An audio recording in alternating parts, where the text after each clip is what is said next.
중국 경제가 무너지면 즉각적으로 다른 나라에 그게 전염이 돼요. 세계 경제라는 게 이 톱니바퀴처럼 서로 엮여 있잖아요. 그래서 어느 톱니바퀴가 하나가 깨지면 제대로 돌아갈 수가 없어요. 우리나라도 그 타격을 면하기 어려울 거예요.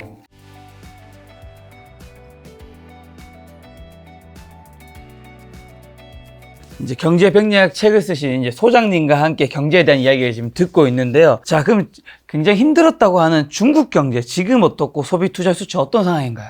중국의 주요 경제 지표들 있잖아요. 성장률, 소비, 투자 등등. 이런 지표들 발표된 것만 보면 이게 과연 믿을 수 있을까 싶은 생각이 들어요. 대표적으로 성장률 하나만 보면 중국 정부는 지난해 5.2% 성장했고 올해 1분기에도 5.3% 성장했다고 발표를 했어요. 그걸 정확하게 파악할 수 있는 다른 그 주요 지표들이 있잖아요. 이런 지표들은 대공표가 안 돼요. 쉽게 얻을 수가 없어요. 만약에 누군가 중국의 주요 지표를 다른 나라 사람에게 그걸 알려주면 이게 간첩법으로 처벌을 받아요. 공개해야 되는 지표들까지 그래요. 그래서 더더욱 중국 정부가 발표하는 지표들을 믿기가 힘들어요.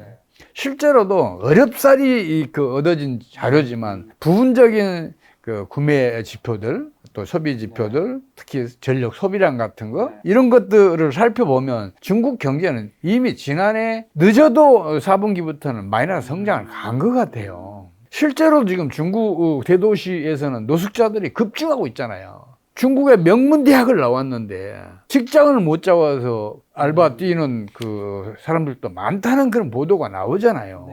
이런 현상은 마이너스 성장을 하지 않으면 벌어지지 않는 일이거든요. 특히 노숙자가 증가하는 것은 이거 마이너스 성장했다고 봐도 틀림없거든요.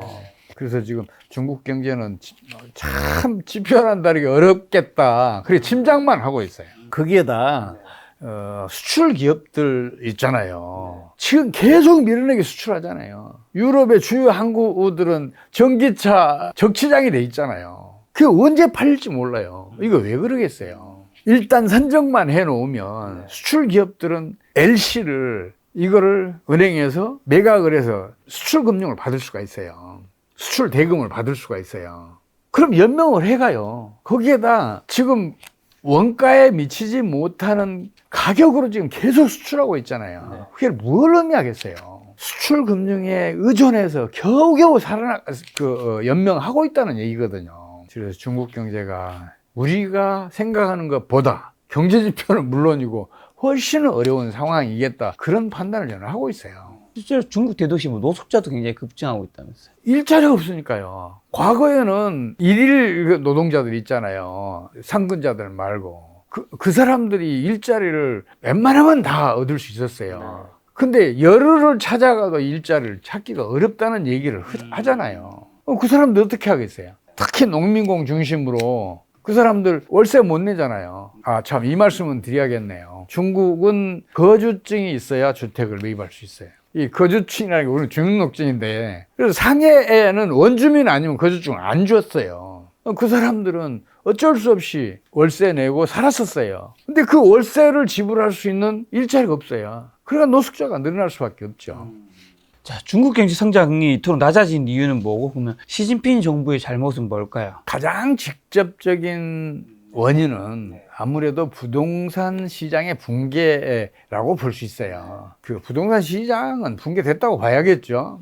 과거에 부동산 업계 1, 2, 3위를 다퉜던 헝다, 비구이안, 또 국영이나 마찬가지로 왕커 등등까지 지금 그 부도 직면해 있으니까 붕괴됐다고 볼 수가 있는데 부동산 시장이 붕괴되면 경제 내의 유동성이 축소되는 효과가 나타나고 이거 신용 파괴호재를 작동을 시켜요. 그리고 금융위기를 진행을 시켜요.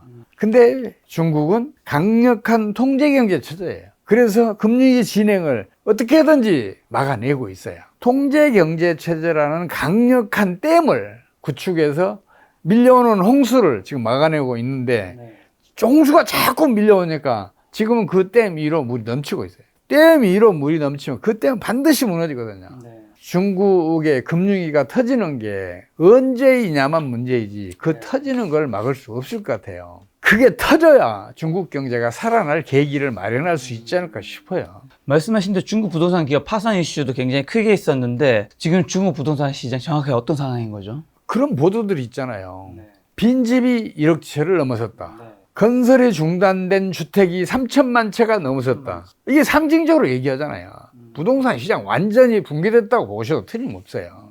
자, 그럼 중국의 가계랑 기업, 정부의 부채는 좀 어떤 상황인가요? 경제가 정상적으로 성장하고 있으면 부채는 오히려 경기 호조를 일으키는 그 작용을 해요. 근데 경제가 어려움에 빠지게 되면 이 부채가 오히려 부담이 되겠죠. 큰 부담이 돼서 그 경제 위기를 벗어나지 못하게 하는 그 원인으로 작용을 해요. 지금 중국 경제가 사실상 지금 어려워지고 있잖아요. 앞으로 그 어려움에 대처하는 역량들이 정부도 마찬가지고 기업도 마찬가지로 개인도 마찬가지로 현저하게 떨어졌다. 저는 그렇게 보고 있어요. 특히 지금 가장 심각한 게 국가 부채예요. 최근에 어떤 보도를 보니까 중국의 국가 부채가 280%를 넘어섰대요. 그러면 금리가 터졌을 때에 그게 대응할 정책 역량이 현저하게 떨어져요. 금리가 터지면 경제가 악순환을 하잖아요. 그 악순환을 차단하기 위해서는 대대적인 재정 지출 확대를 펼쳐야 돼요. 근데 국가 부채가 그렇게 거대해졌으니까 그럴 여력이 없게 되는 거예요. 그래서 그 악순환이 지속될 수밖에 없고 그러면서 경제난은 점점 심각해질 가능성이 높아요. 그래서 중국의 국가 부채가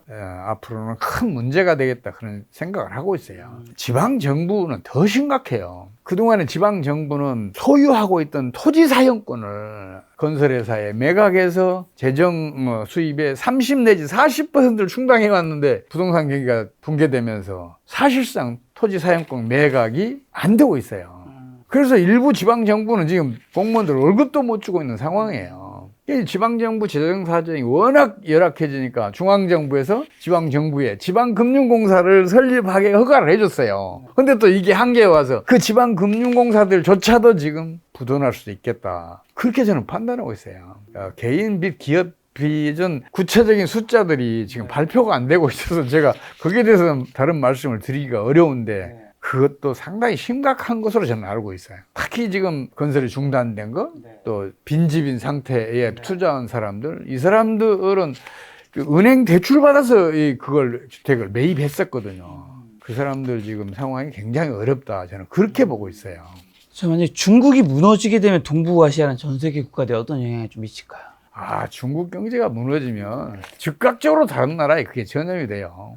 세계 경제라는 게 이 톱니바퀴처럼 서로 엮여 있잖아요. 그래서 어느 톱니바퀴가 하나가 깨지면 다른 톱니바퀴가 제대로 돌아갈 수가 없어요. 중국이 무너진다면 금리가 터져서 무너지는 것이고 금리가 중국에 터지면 이게 즉각적으로 다른 나라에 전염될 거예요. 우리나라도 그 타격을 면하기 어려울 거예요. 자, 중국이 무너진 국 가장 타격을 받는 국가는요. 한국은 어떤 문제가 생길까요? 저는 우리 국민과 기업은 믿고 싶어요. 실제로도 우리 국민과 기업은 위기 타격에서는 특출한 영향을 가지고 있는 것 같아요. 우리 외환위기가 터졌을 때 세계 어느 경제학자는 한국은 20년 안에 외환위기만 극복해도 다행일 것이라는 악감을 뽑았어요. 또 일반적으로 국내 경제 전문가는 물론이고 세계적인 경제 전문가들도 5년 안에 외환위기만 극복해라. 그래도 유리한 업적을 남겼다고 평가할 것이다. 그런 얘기들 했었거든요. 근데 우리는 1년 만에 그걸 벗어났잖아요. 그만큼 우리 국민과 기업은 뛰어나요. 물론 정책 역량도 뛰어난 것도 사실이고요. 실제로 우리 기업은 어느 한 문이 닫히면 다른 한 문을 반드시 열더라고요. 우리 그 한류가 중국에서 한한령으로 차단한 적 있잖아요. 그러니까 우리 엔터업계 일본 시장 또 동남아 시장을 더 적극적으로 열었잖아요. 그리고 미국, 캐나다를 비롯한 북미는 물론이고 중남미 각국의 시장도 열어냈잖아요. 서남아시아 시장, 중동, 아프리카 시장 이런 데도 열었잖아요. 유럽 시장은 두말할 것도 없고 지금 한류가 전 세계를 지금 뒤흔들고 있잖아요. 그만큼 우리 엔터업계는 위기 극복에 탁월한 역량을 가지고 있다고 저는 믿고 있고 우리 국민도 그렇다고 보고 있거든요. 그러면 문화업계만 그러냐, 엔터업계만 그러냐, 저는 아니라고 보거든요. 우리 수출 기업들, 일반 기업들도 마찬가지로 위기 극복에는 최적화되어 있지 않는가 싶어요. 대표적으로 우리 뷰티 산업만 봐도 그렇잖아요. 화장품 업계들 지금 중국 시장에서는 지금 오히려 지금 매출이 줄어들고 있잖아요. 그런데 유럽 시장에서는 그 신장률이 놀라울 정도로 높잖아요. 특히 유럽 같은 경우에는 지금 대부분 나라들이 0% 성장이거나 마이너스 성장하거든요. 그럼에도 불구하고 우리나라 화장품 수출은 계속해서 크게 증가하고 있잖아요. 그럼 그것만 그러냐 다른 업종도 다 마찬가지로 저는 보고 있어요. 중국이 무너져도 우리 기업과 개인들은 그걸 극복할 역량을 가지고 있다. 그쪽 문이 닫히면 다른 문을 열 것이라고 저는 그렇게 믿고 싶어요. 자, 무너진 중국 경제 그럼 해생 가능성이 좀 있을까요? 지금으로서는 사실상 어렵다고 봐야겠죠. 특히 시진핑이 집권하고 있는 동안은 그럴 것 같아요. 세계적으로 정치 민주화 없이 경제 번영을 지속하는 나라는 없어요. 독재 국가이더라도 민주화가 진행이 되면 경제는 빠르게 성장을 했고, 민주국가이더라도 독재화가 진행이 되면 경제는 쇠락했어요. 민주화가 진행이 되면 경제가 활성화될 거 아니에요. 그러면 성장률 높아지고 경제가 호황을 누리는 거죠. 근데 지금 시진핑이 2013년 이후에 집권한 이후에 어떤 일이 벌어졌나 봐요. 정치 민주화는 지속적으로 후퇴했고 거의 1인 독재 체제를 구축을 했잖아요. 경제 민주화도 계속해서 후퇴했잖아요. 특히 IT 업계의 거인들 심하게 그 제재를 했잖아요. 마인 등등. 제가 뭐 구체적으로 말씀 안 드려도 여러분들 잘 아실 거예요. 그런데 어떻게 경제가 살아나겠어요? 여기에다가 중국 부동산 시장으로 인해서 지금 금융위기가 진행되기 직전이란 말이에요.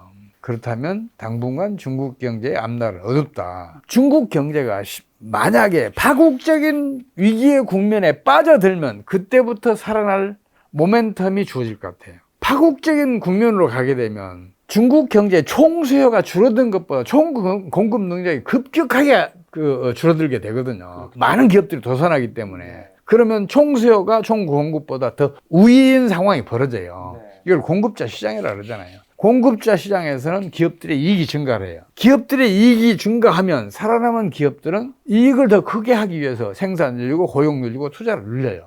그러면서 경제는 살아나요. 그래서 지금으로서는 중국이 살아날 기회는 파국으로 빠져들어야 그 다음에 모멘텀이 생기겠다. 저는 그런 판단을 하고 있어요. 자, 그럼 바이든 정부에서 대중 경제 정책 압박 지금은 어떤 상황이죠? 지금 어렵죠. 여러분도 잘 아시잖아요.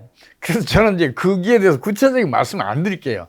다만 중국 정부에 좀 당부하고 싶은 게 있어요. 제발 손자병법이라도 좀 제대로 공부 좀 하라고. 손자병법에 보면 최상의 전략은 싸우지 않고 이기는 것이고 차상의 전략은 이겨놓고 싸우는 것이라고 얘기하잖아요. 근데 중국 정부 지금 어떻게 하고 있어요? 질 것이 예정된 싸움을 하고 있잖아요. 미중 간 갈등을 일으키고 분쟁을 일으키고 있잖아요. 그런 바보 같은 전략을 펼치는 나라가 어디가 있어요?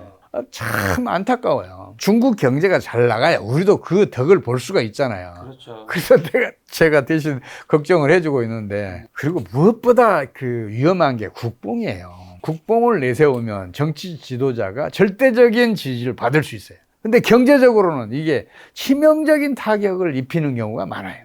그렇잖아요. 국뽕이 일어나잖아요. 그러면 애국 상품 구매가 일어나요. 그러면 저품질, 경쟁력 낮은 기업, 목숨을 유지할 수 있어요. 이게 바람직하냐는 거예요.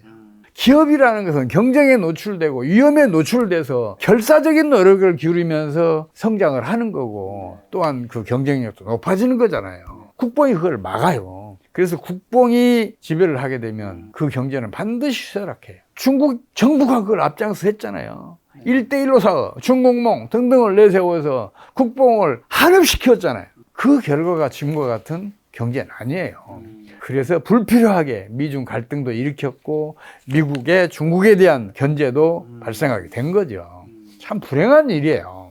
자, 미국 제재에도 불구하고 중국도 반도체 산업이 크게 성장하고 있는데 중국 반도체 기술은 그럼 어디까지 할까? 앞으로 전망 어떻게 보시나요? 우선 이 말씀부터 드릴게요. 어느 나라가 다른 한 나라를 봉쇄하거나 견제한다 그래서 그 나라의 산업 발전을 저해한 사례가 없어요. 오히려 봉쇄를 하잖아요. 그러면 수입 대체 산업이 육성되면서 경제는 오히려 더 호조를 벼는 경우가 많아요. 그럼 대표적인 사례가 몇 가지 있어요. 미국이 독립한 직후에 영국이 미국을 대대적으로 봉쇄를 했어요. 섬유 기계 등 모든 산업시설은 물론이고 심지어는 기술자까지 미국으로 가는 걸 막았어요. 근데 봉쇄를 하니까 미국 내에서 그동안 연구에 수입해오던 거 어떻게든 수입 대체를 해야 될 거 아니에요. 수입 대체 산업이 일어나는 거예요. 미국 경제가 급속하게 발전을 해요. 또 나폴레옹 전쟁 때에도 영국이 유럽 대륙을 해안 봉쇄를 해요. 근데 유럽 대륙에서 수입 대체 산업이 일어나는 거예요. 그 타격을 더 크게 영국이 입게 되는 거죠. 지금 미국이 중국의 반도체 산업을 봉쇄하고 견제하고 여러 조치들을 취하고 있잖아요. 그게 과연 중국 반도체 산업의 장기적인 발전을 억제할 수 있냐? 그게 아닐 거로 저는 보고 있어요. 물론 이제 첨단 반도체 생산에는 주요 설비들 중국으로 수출하는 걸 차단해 놨으니까 단기간 어쩌면 10년 정도는 중국 반도체 산업을 개멸지경으로 몰아갈 수 있을지도 몰라요. 그래도 범용 반도체는 중국이 이미 생산하고 있고 계속해서 더 나은 혹은 더 고품질 하이엔드 제품들 지금 생산 쪽으로 가고 있잖아요. 중국 반도체 산업은 일정 부분 지금 그런 혜택을 받고 있다고 저는 보고 있어요. 근데 문제는 뭐냐면 중국의 경제 정책이 중국의 경제난을 심화시키고 있고 민주화가 후퇴하면서 경제 활동이 제약을 당하고 있고 이런 것 때문에 반도체 산업까지도 스스로 무너지게 하지 않을까. 자, 중국은 그럼 이번 위기 지나면 세계 1위 강국이 될 수 있을까요? 만약 이길 수 없다면 중국이 미국 앞으로도 이길 수 없는 결정적인 이유는 뭘까요? 그럴 가능성이 없어요. 사람이 아무리 뛰어나도 신의 섭리, 자연의 섭리를 넘어설 수는 없잖아요. 경제 정책이 경제를 성장시킬 수 있다? 이건 천만의 말씀이에요. 기업과 국민과 그리고 시장이 경제를 성장시키는 거예요. 근데 중국은 지금 정부 주도의 성장 정책을 왔었는데 이게 지금 한계가 와 있어요. 물론 개혁 개방을 통해서 기업과 개인들에게 경제 활동을 대폭 자유화시키면서 그 개인과 기업들의 활발한 경제 활동으로 오늘날의 경제 변형을 누리게 됐는데 그게 최근에는 그게 지금 계속 억제당하고 있잖아요. 그래서 장차 중국 경제는 아주 어려운 지경에 빠질 수 있겠다. 단기적인 관점에서 봐도 마찬가지예요. 중국은 지금 일본이 초장기 저성장 궤도에 빠져들었던 경제 정책을 그대로 따라하고 있어요. 일단은 경상수지 흑자가 과다해요. 중국의 위안화 가치가 계속해서 상승하는 압력을 받고 있어요. 위안화 가치가 상승하는 걸 막기 위해서 경상수지 흑자를 해외 투자라는 미명하에 즉각적으로 해외로 유출시키고 있어요. 그럼 그 얘기는 무슨 얘기예요? 수출로 애써 벌어들인 소득을 즉각 해외로 유출시키면 어떻게 되겠냐고요. 당연히 국내 경기는 부진해지죠. 지금 중국이 그런 정책을 펼치고 있어요. 그러니 앞날이 어둡다고 볼 수밖에 없죠. 2008년, 2009년 이때에도 다른 나라들 많은 성장할 때 9%, 10% 성장을 했어요. 그때까지도. 근데 2012년, 2013년 되면서 연평균 성장률이 7%대로 떨어졌고 그 위에 또 5%대까지 떨어져 왔잖아요. 근데 그 과정을 보면 고환율 정책과 경상수지 흑자 해외 유출 정책을 펼치면서 성장률이 지속적으로 떨어졌거든요. 그것만 보더라도 중국의 경제 정책이 오히려 중국의 경제 성장을 억제하고 있다. 경제 부진을 유도하고 있다. 저는 그렇게 판단을 하고 있어요. 그래서 앞날이 어두울 수밖에 없죠. 중국이 세계 1위 경제 대국으로 올라서기 위해서는 제일 먼저는 정치 민주화, 경제 민주화가 더 확실하게 진행이 돼야 돼요. 근데 이걸 1인 독재 체제인 시진핑 체제가 그걸 용납을 하겠냐고요. 그게 안 될 것이라고 보기 때문에 중국이 세계 1위 경제 대국으로 부상하는 것은 사실상 불가능하다고 저는 보고 있는 거죠. 자, 미중 갈등. 그럼 앞으로는 미국이 중국을 좀 어떻게 압박하고 어떻게 무너뜨리려고 할까요? 중국은 미중 갈등으로 무너지고 있는 게 아니라 스스로 무너지고 있는 것 같아요.